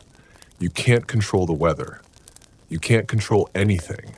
Not the taxes that keep rising, not the lords who demand more and more from your already meager share, not the creeping shadow of famine that threatens every crop you grow. You can only wait, watch, pray. Then, as if in some cruel joke played by the heavens, the rain stops, but the heat returns. The same sun that once threatened your skin with its heat now presses down, relentless and scorching. The land begins to dry out too quickly, the soil cracking in places where the ground has been left barren. The plants struggle for nutrients, their leaves curling in on themselves as the roots search desperately for the water that is no longer there. You can see the signs of drought starting to take hold. The barley stalks grow thin. The wheat turns a dull, sickly color. Even the soil begins to smell different, more like dust than earth. You push forward, trying to water the crops by hand where you can, hauling water from the village well in heavy wooden buckets. But there's never enough. Then, in the final weeks of summer, as you begin to assess the damage, there is a fleeting sense of relief. The harvest is not entirely ruined. What survives, what little survives, might not be enough to feed you through the winter, but it's something. You stand among the wheat, your fingers running over the grains that remain, some ripened to golden perfection, others stunted and weak. It's bittersweet, almost a mockery of the effort you've put into your work. But it is all you have. You begin the process of harvesting what you can, working day in and day out to bring in the last of the crops. The wheat is cut by hand, and you feel every strain in your back as the sickle moves through the stalks. The summer heat presses against you like a heavy blanket, and the sweat pours down your face. You barely stop for rest. The harvest won't wait. Once the grain is brought in, it must be threshed. The hard work never seems to end. You spend hours in the barn, sifting the grains, separating the wheat from the chaff. The kernels fall into neat piles, but each pile represents hours of grinding labor. For a brief moment, as you watch the grain pile higher, you feel a sense of accomplishment, a sense of hope. But that feeling is always brief.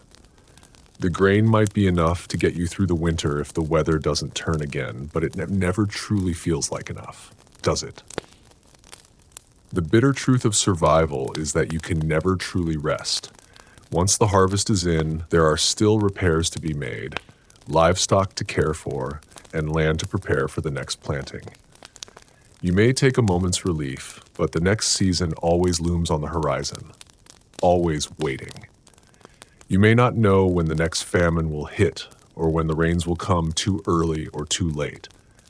This is your life, a life spent in constant preparation, constantly hoping the seasons align in your favor, constantly struggling to survive the next day, the next week, the next year. And yet, no matter how hard the world pushes, you push back, because you have no choice. By autumn, you are tired. The harvest is in, the grains stored away for winter, the animals pinned up to survive the months of frost. But there is no rest. In your world, rest is an illusion, a fleeting hope that is always just out of reach. You stand at the edge of your field, hands planted firmly on your hips, eyes scanning the remnants of your labor. It's not much, you know. You've always known that. There will be no great feast this year. No piles of golden bread stacked high on your table. No woolen blankets to offer warmth beyond what the fire provides. The earth has given you just enough to survive. If the winter isn't too harsh, enough to last through the storms, the cold, and the hunger that will surely creep in once the snow fall. You look across the land and think of the lords, the ones who are always somewhere else, always in their lavish homes, enjoying the fruits of their wealth, their lives untouched by the harshness of the seasons. You don't hate them, but there is a quiet resentment. It's a resentment that's deeply buried, hidden beneath years of hard work, hardship, and servitude. They too will survive the winter, but for them it's just another season of luxury. For you, it is life or death. As the days grow shorter, the wind brings with it a biting chill. The sky turns slate gray as the first traces of snow dust the ground. It's not yet enough to blanket everything in white, but you know what's coming. The village starts to retreat into itself, preparing for the long cold. There are whispers in the air about the potential for a rough winter. The snow is coming fast. The days where you could leave the house without worrying about the cold are over. The doors are sealed, and your breath hangs in the air as you go about the remaining work. The fences need repairs. The roof needs patching. You don't ask for help from anyone. There's no time to. The air feels heavier now. It seems to carry a sense of foreboding, as though the land itself knows what's to come and is bracing for the impact. By late November, the village is on edge. You see the signs of winter approaching with every passing day. Snow drifts pile against the doors of your hut. The cold seeping into your bones is unbearable at times, and you wish with every fiber of your being that you had more than what you could provide. Your family huddles around the fire as the days shorten. You spend hours chopping wood, trying to build enough stock to last until the snow melts in the spring. Your hands, once strong and sure, are now stiff and raw from the constant labor. You wear the same clothes from the summer, patched up and threadbare, and pray they'll last through the cold. There's no money to buy new, no way to trade for better supply. Your stomach aches from hunger more often now. The grain stores you have left are scant, and each meal is portioned to make sure everyone gets a little. You try to hide the worst of it from the children, but even they know. They've learned the ways of hunger by now, how to go without, how to fill up on water to make it through the night. Each meal becomes an ordeal. You stretch the little you have, hoping the next batch of grain will last a little longer or that the game traps will catch something before the end of the month. You've learned to live off scraps, to make the hunger a part of who you are. Winter arrives. The sky fills with snowflakes, swirling like a blizzard as they cut through the air. The first heavy storm buries your world under a thick blanket of ice and snow, locking the village in place. You are now fully trapped. The roads are impassable. The wind is merciless and the cold is a constant companion. Your children begin to show the first signs of the disease that sweeps through villages during harsh winters. You can feel the fever building in their small bodies, their once vibrant faces flushed with the heat of sickness. You hold them close, hoping against hope that they will survive. You wish there was something more you could do, something beyond the simple remedies you have in your hands. But when the sickness comes, there is little to be done. There are no healers, no medicines, just you, the hearth, and what you have learned from a lifetime of surviving on scraps of knowledge passed down by your elders. When the fever breaks, you feel a moment of relief, but it's short-lived. There are no guarantees in this life, no certainty that tomorrow will be any better than today. The village is silent in winter. Everyone is either indoors, huddled for warmth, or working to repair the damage the storm has caused. The snow piles high, covering the fields and turning everything into a blank white canvas. You know the thaw is coming, but for now, you're stuck. Stuck with your family. Stuck with the harsh cold. Stuck with the knowledge that survival will be a gamble.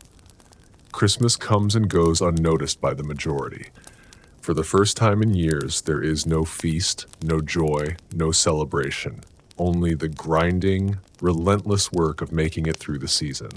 The church bells toll for Mass, but you don't go. You don't have the strength, the time, or the heart for it. You've seen too many dead faces in the village to care much about the arrival of Christ. The priest prays, his voice echoing in the cold stone walls of the church, but you wonder if he truly believes in what he says anymore. The world feels colder than ever, and his words seem to offer little warmth. Instead, you cling to what you know, the work, the family, the small comforts, your children's laughter, the warmth of the fire, the grain that will get you through one more day. Survival is not about hope anymore. It is about endurance. The worst of winter drags on, but it is the smallest of signs that carry the most weight now. You notice the slight change in the air. The long, cold nights are less harsh. The sun hangs lower in the sky, casting pale, golden rays on the snowy ground. But the world is still frozen, trapped in the grip of winter's final stand. Even the wind, once a howling beast that stole your warmth, now feels a bit softer, as though nature is gathering its strength for something more. The trees, stripped of their leaves, creak in the wind, their limbs reaching skyward like the last desperate plea of life before the thaw. It's a strange moment. The world seems to hold its breath. The days are still long, but you feel them differently now. You've endured so much already, and you know somewhere deep inside that the end of this winter means the start of something new. It's almost eerie, the stillness. There's nothing to do but wait for the earth to wake from its frozen sleep. And then, one day, without warning, the snow stops. It isn't much at first, a soft melting around the edges, water trickling down through cracks in the earth. The river, which had been frozen solid for months, slowly begins to creak and groan, its ice melting in slow progression, revealing the muddy brown water that lies beneath. You feel a kind of cautious hope stirring inside you. Hope mixed with dread. It's the change you've been waiting for. Spring is on the horizon, but it always feels too soon to celebrate. Food. It is the first thing you think of when the thaw begins to creep in. You pull back the door and the cold air from the outside stings your face, but it's different this time. It's not as biting. You squint, seeing patches of green beginning to break through the wet earth. The first shoots of green are barely visible, but they give you hope. Not enough to fill a stomach, but enough to fuel that small, flickering flame inside you. the flame that says, maybe we will make it. Maybe we will survive. For now, the grain stores are low, and your family is thinner than you've ever seen them. Hunger is never far from your thoughts. You ration what little you have left, and you remind yourself daily that it will all be worth it in the end. As the weather changes, the grass will grow, the plants will sprout, and with it, you'll be able to feed your family. But even then, the fear lingers. What if the weather doesn't cooperate? What if the rains don't come in time? What if there's another plague, another famine, another bad year? You can't shake the feeling that this might be the last season. You see a real harvest. Your stomach growls with emptiness as you look out over the field. The ground softened, but still uncertain. The work has to start again. Slowly, painfully, you gather what strength you have left and head into the fields with your hoe, your hands itching to feel the earth beneath your fingers. The first planting is always the hardest. You begin the long, exhausting process of tilling the soil, preparing it for the new crops that will hopefully carry you through the year. The land is soft now, wet and muddy, and the smell of the earth is both a relief and a reminder of just how much effort it will take to make this season work. The oxen are tired from the winter, their bodies not as strong as they should be, but you have no choice. You need them to pull the plow. Every furrow feels like an eternity. The effort, both physical and mental, as you push forward no matter how heavy the task becomes. You plant barley and rye first. These are your staple crops, the ones you rely on for sustenance. They will be the bread you eat, the beer you drink, and if you're lucky, the seeds for the next crop. It's all about the cycle, the constant work of growing and harvesting, planting and praying. Each day you are out in the fields, tilling and planting. The mornings are quiet as you work the land, but by afternoon the village has stirred to life. The sound of hammers, axes, and hoes fills the air. Everyone has a role to play, a part to perform in the great cycle that keeps the village alive. Even your children, still young, are helping. They fetch water from the well, carry baskets of grain to the storage huts, help with small tasks that don't seem like much, but add up to a great deal over the course of the day.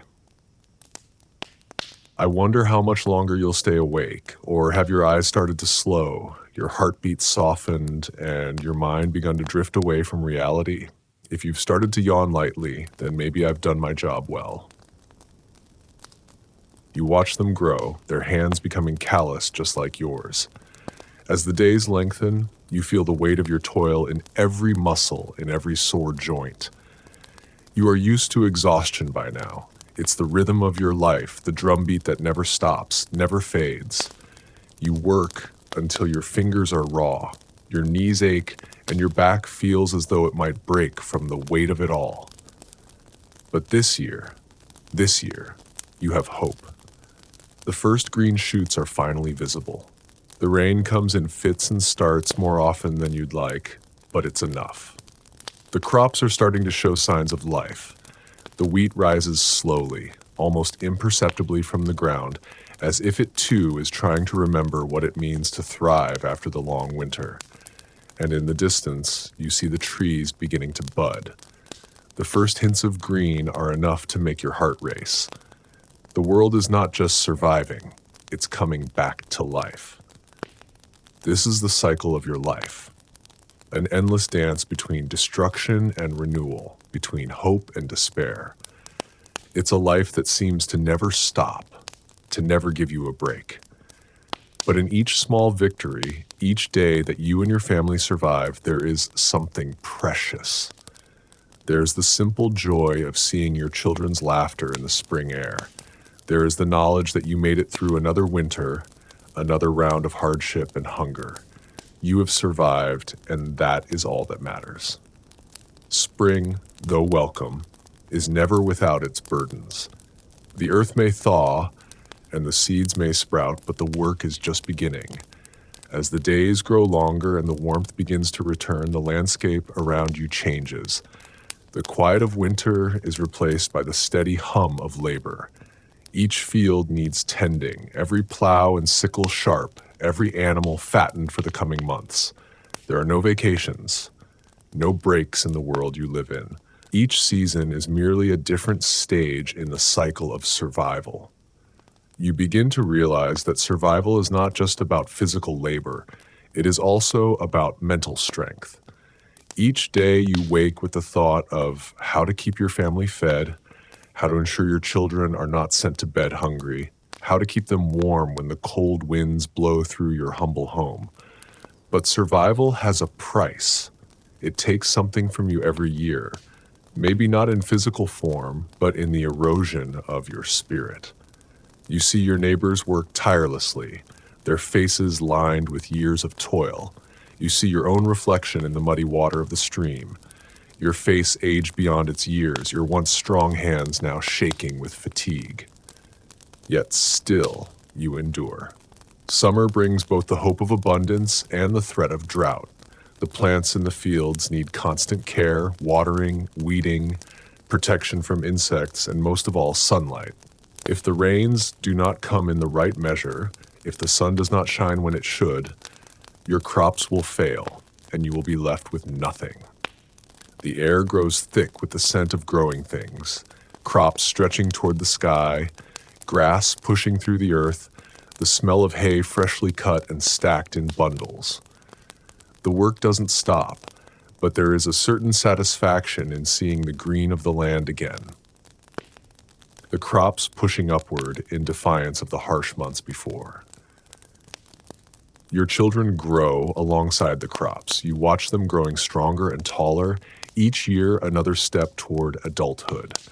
They are not yet old enough to fully grasp the weight of what you do, but they feel the pressure.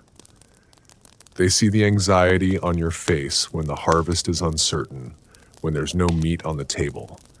When the winter stores look like they might run out too soon, the next generation is slowly taking shape, and soon they will be the ones to toil in the fields as you did. They will carry the same weight that you carry now, learning the same lessons you were taught in the same painful, unforgiving way.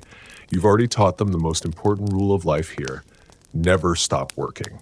Never stop struggling. Because if you do, it's all over. Autumn, when it finally arrives, brings both relief and dread. The harvest must be brought in quickly. You work side by side with your neighbors, hands flying across the fields to gather every ear of wheat, every bundle of barley, every root vegetable that might last through the winter. You race against time, knowing that if the weather turns too soon, the crop will spoil before it can be stored. And the weather always turns. By mid-October, the first hard frost will have claimed the fields. The wheat you planted in spring, which you nurtured through summer's heat, will be ready for harvesting. But there is no time to celebrate. The sky is already darkening earlier. The wind has a chill to it that whispers of the coming cold. In the village, there's a slight fraying at the edges of everyone's nerves. There is no more talk of abundance, only of survival. You have to prepare your home for the long winter months. The hearth must be ready, the wood stacked, the grain stored in the barn. You worry that the storehouses won't be enough. You know that once the weather turns, there's nothing you can do but wait. You and your family work together, side by side, pulling the last of the crops from the earth. The ground is damp with the last rains of the year, and your feet sink into the muck as you work. The world becomes a blur of mud, straw, and grain. It's a never-ending cycle that repeats itself year after year, the same dance of labor, of hope, of survival. As the evening sky turns to darkness, there's a feeling that comes over you, a mix of exhaustion, relief, and dread. The harvest is in, but the work isn't over. You know that winter is the real test. The frost will come soon. The fields are empty. The work that remains is keeping the home warm, the food from spoiling, and the family safe. Winter comes, as it always does, with a quiet, chilling certainty. The cold presses down on you with the force of nature itself, as if the world has decided that the time of plenty is over, and now you must suffer. The snow falls in thick, heavy flakes, piling up against the doors, covering the roof in layers of ice and white. The chill creeps into every corner of your home, no matter how tight the walls are. Now you can only hold on and wait. Wait for the snow to pass. Wait for the worst of the cold to go away. Wait for the spring, which seems so distant you can hardly believe it will come. But it always does, doesn't it? The thaw always comes in the long, freezing months of winter. You pull your family closer. You huddle by the hearth, passing around what little food you have left. The fire burns low. The wind howls outside, but inside you are all together. You know that if you don't hold each other, if you don't cling to one another in this time of need, the cold and the hunger will overtake you. It's these nights, these moments of stillness, that make you realize something important. Survival is not just about working the land, battling the elements, or surviving the worst of the seasons. Survival is about hope. It's about finding the strength to keep going, to keep surviving, to keep working, no matter how impossible it seems. The hope that in the end, the winter will break and the world will return to life. The hope that one day your children will know a world that's kinder, warmer, and easier than the one you've lived in. For now, though, you survive one day at a time, one season after the next, and when the thaw finally comes, you will begin again, because that is what you do. You endure, you survive, and you live even when the world is doing everything it can to crush you. The thaw, when it finally comes, is not the soft awakening you had hoped for.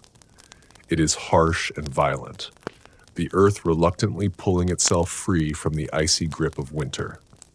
The snow that blanketed everything for months begins to melt, but the mud left behind is more treacherous than the frozen ground ever was. Every step you take into the field sinks deep into the muck, and the smell of wet earth clings to your clothes and to your skin. The land that you had prayed for to begin its cycle once more is not welcoming. Instead, it's bogged down in slush and mud, heavy with the weight of its own survival. You're anxious. As you step out into the muck of the field, your hands are already stiff from the cold. The first tasks of the year must begin. You till the earth, but it's no easy task. The soil is still soaked through with winter's remnants. It clings to the edge of your hoe, holding on like an unwanted guest. You plant the first seeds of barley, the crop that will soon become your bread. The fields are not ideal.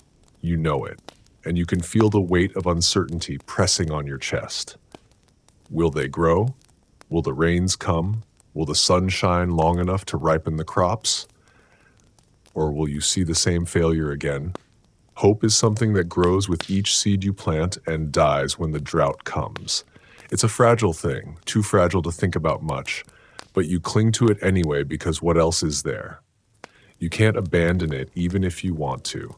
You can only keep pushing forward, keep planting, and keep praying. Spring is a reminder of everything you've lost. The flowers might bloom, but they remind you that everything else needs to be nourished to survive. The work begins again. The same tasks you performed last year, the same hopes that you planted deep in the soil. You're always hoping for a better harvest, a more bountiful year. But you know better. Nature doesn't care about your hope. She doesn't care if you're tired or hungry. She will give you what she will give you, and you will take it or leave it. Still, you labor. You feel the ground beneath your feet and tell yourself that this year the crops will grow strong. You will tend to them. You will protect them, and you will pray that the earth delivers what you need. You pray to the saints, to the Virgin Mary, to anyone who might listen, but you know there's a limit to how much they can do. This life, is a constant battle between human will and natural forces beyond your control.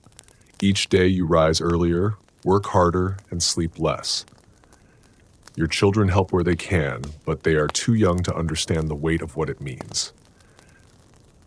They see the sun, they see the rain, and they see the earth growing beneath their small hands, but they do not yet know the real price of survival. You start to see it in their faces. They are growing stronger, taller, more capable, and yet there is something in their eyes that you've never seen before. The fatigue of survival. It's written on their faces, in the way they sit around the hearth at night, watching the fire but not really seeing it. The hunger is there in the way their stomachs growl. Even when there's food on the table, the winter and the work have left their mark. You see them growing up in front of your eyes, their hands becoming calloused, their bodies hardening in response to the endless labor. They will know this life just as you have. They will inherit it just as you inherited it. They will work these same fields, plant these same crops, struggle with the same endless uncertainty that you face every year. The cycle continues. By summer, the crops are either thriving or faltering. There's no middle ground. Every day feels like a test. Drought threatens the fields, and you watch the sky for any sign of rain. The land begins to crack under the heat, the soil turning to dry dust. You pray for rain, but your prayers feel unanswered, just like they always do when the weather takes a turn for the worse. Your children are growing quicker now, their small hands becoming better at handling tools and farming equipment. They are learning the trade, the skill of survival. They may not understand the weight of what they are doing, but you know they will learn soon enough. It's the nature of this life. You grow up quickly when you are born into it. There is no childhood here, only work, only labor, only endurance. The summer months blur together. The days are long and exhausting. You wake early and work until the sun dips below the horizon. The heat is unbearable at times, and you can feel the sweat run down your back, stinging your eyes, but you push through because what else is there to do? The sun rises, the sun sets, and your body aches more with every turn of the seasons. And then comes the harvest. It is everything. It is the moment of truth. You have planted, you have worked, and now you wait to see if the land will reward you. Will there be enough to feed your family through the winter? Will there be enough to keep your children's bellies full, your roof overhead, and your soul from breaking? You gather the grain with shaking hands. You know it's not enough. It can never be enough, but you gather it anyway, placing the golden sheaf in neat stacks, trying to convince yourself that there's a future in the work you've done. As the harvest is finished, you begin to feel the weight of the year lift slightly from your shoulders. The grain is stored. The animals are brought in for the winter, and the work is done. For a while, there is nothing but rest, but it is never enough. It never lasts long. And so the year ends as it always does, filled with the quiet tension of what comes next. The frost of autumn eventually gives way to the first whisper of winter, and with it, the quiet becomes deafening. Your days now bleed together in a haze of cold winds and long dark hours. The fields are empty, the plows and sickles resting against the walls of your barn, their metal rusting in the damp air. The food stores you've gathered are more than enough to get you through the coming months. Barely, but they are no guarantee. You must ration each loaf of bread, each hunk of cheese, and even the last scraps of salted meat that you managed to save from the harvest. The work of the field has slowed, but winter brings its own demands. The livestock must be cared for. Their food needs to be carefully measured, their pens cleaned, their coats checked for pests. You spend what daylight hours you have fixing roofs and securing the doors, making sure that no snow or ice can get inside. You patch up any leaks, reinforce your hut's walls, and make certain that you are as prepared as possible for the months ahead. But the mental toll of winter begins to creep in. You're so used to the work, so used to the rush of the harvest or the planting, that when the days turn to darkness early and the work slows down, you are left with nothing but the cold and the silence. You stand at the edge of your plot of land, staring at the barren fields. The winter is quiet, but not peaceful. There is an ominous stillness to it. The world in its frozen state seems both fragile and deadly. The roads are inaccessible, and the village becomes a ghost of its former self. People stay inside, gathered in their small homes, waiting out the worst of the season. The winter wind howls at the door, testing your house's fortitude, making sure your family stays huddled and warm. You're not unaccustomed to hardship. You know how to survive, but the lack of sunlight and the stretch of days without any work to occupy you begins to wear on you. The cold seems to penetrate your bones in a way that nothing else does. Even as you live through the long, quiet nights, the sounds of life are never far away. The village may be silent, but the animals are alive with the sound of hooves in the snow. You listen for the cries of the wild, the occasional lowing of cattle, and the incessant barking of dogs that keep watch over the livestock. The life of a peasant never truly stops. It merely shifts its rhythm. It is on nights like these, when the fire burns low and the wind cuts sharp against the walls of your home, that you reflect on the cycle you live in. You think back to your youth, when you would dream of escaping this life, when you would imagine a life beyond the land. But now, with every year that passes, you realize something fundamental. You have become this land. Its seasons have become yours. Its pain, its struggles, its triumphs, these are now as much a part of you as your own blood. Your children growing up in this harsh world are starting to understand that too. They've learned the value of hard work, the relentless march of the seasons, the importance of each harvest and each small triumph. They understand that survival is not a given, that it is something you have to fight for each day. They are becoming more like you. There is no real celebration for the passing of winter. The calendar is just a marker for the harshness of the year, and the only real milestones are the arrival of spring and the start of another cycle. No one in the village waits eagerly for the arrival of the new year. The days blur together in an endless march, but there are quiet moments. Even in the darkest nights, you look around at your children, their faces lit by the flickering firelight. You realize in those moments that this life, this simple, painful, beautiful life, is the only one you've ever known. It is the only one you have, and despite everything, despite the hunger and the cold, you would not want it any other way. You know what comes next. You've been through the winters before, and though they are brutal, they always come to an end.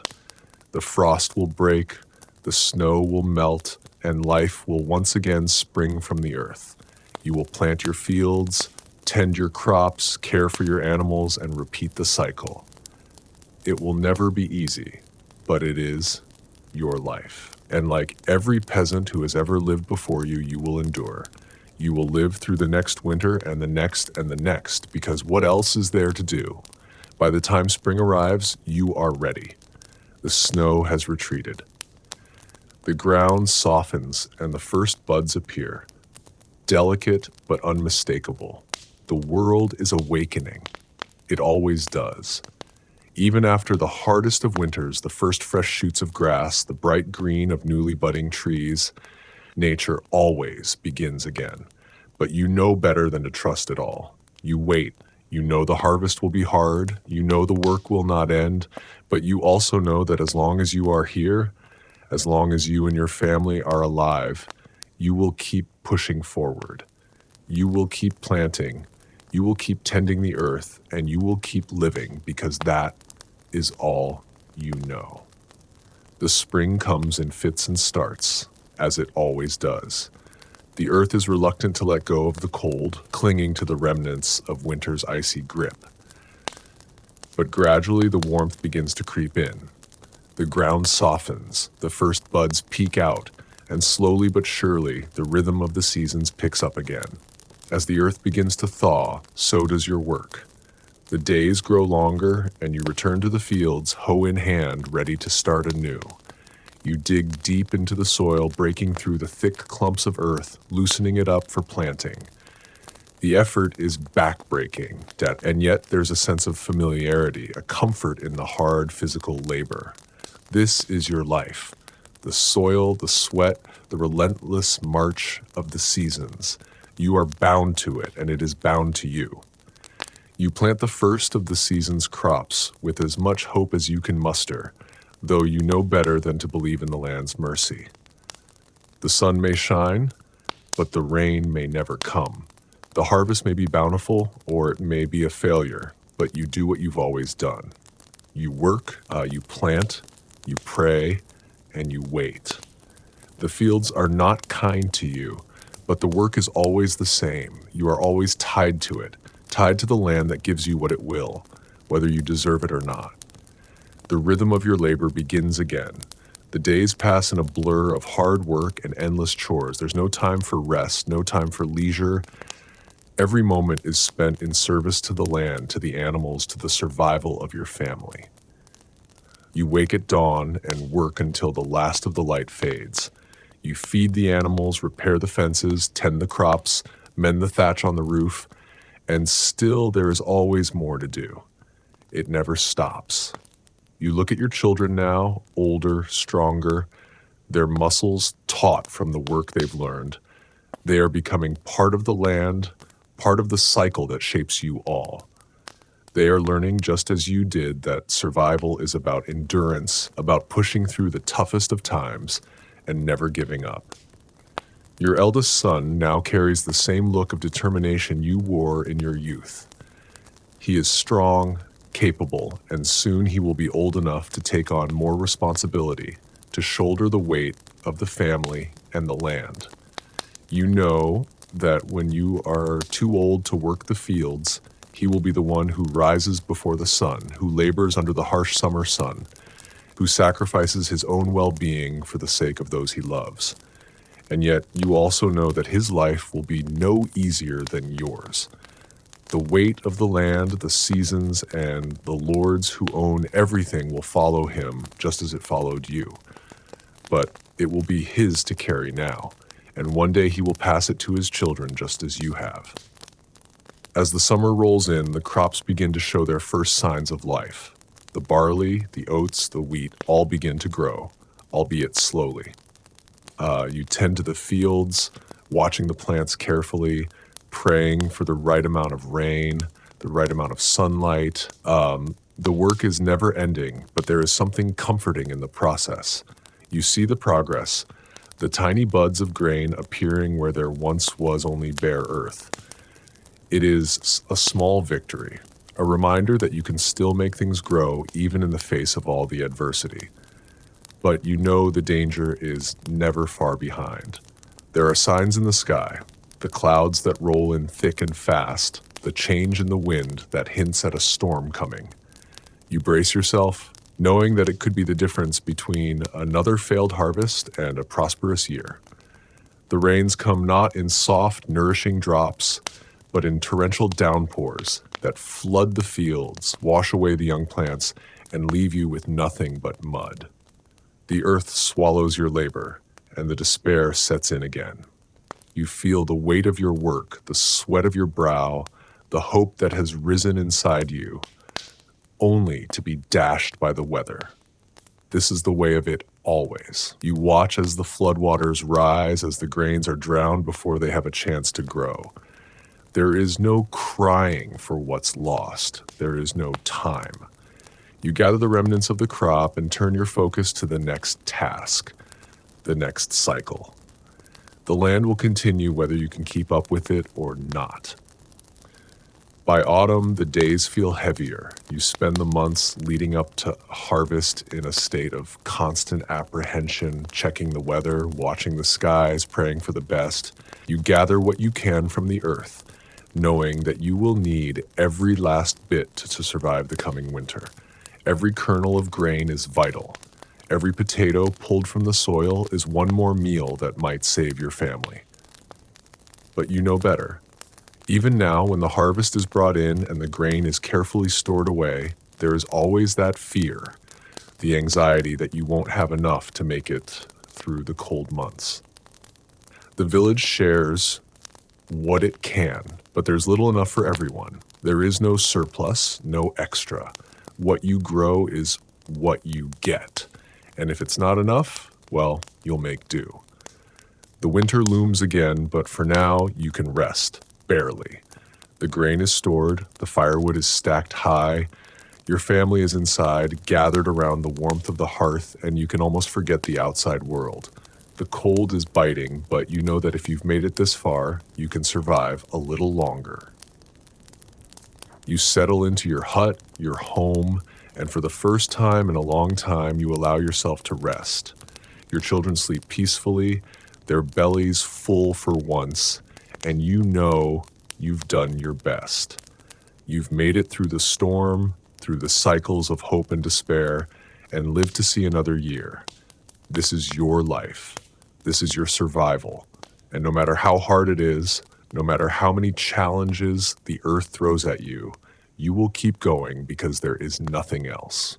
The cycle continues, and so thank you for listening all the way through. Whether you're still awake or have already drifted off to sleep, I'm always here with ancient tales and a familiar voice. Wishing you a peaceful night, and see you again another night on another journey through the pages of history.